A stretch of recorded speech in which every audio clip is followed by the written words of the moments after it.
Hello guys, welcome to my ছোটো মোটো mini blog. আমি দিয়া তোমাদের সাথে আজকে আমার সকালের গ্রিন টি শেয়ার করব। তো চলো রেডি করে দেখাচ্ছি। এই যে প্রথম জল খেয়ে নিলাম, খাওয়ার পর চিপিটা আটকে চলো কিভাবে আমি গ্রিন টিটা করি তোমাদের সাথে শেয়ার করছি।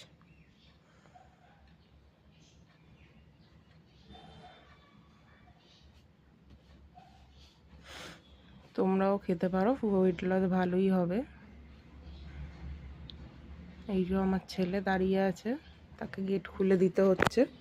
সকালবেলা ঠান্ডা লাগছে বলে এভাবে গেছে, চিন্তা করা যায়। তাই যে থাকে,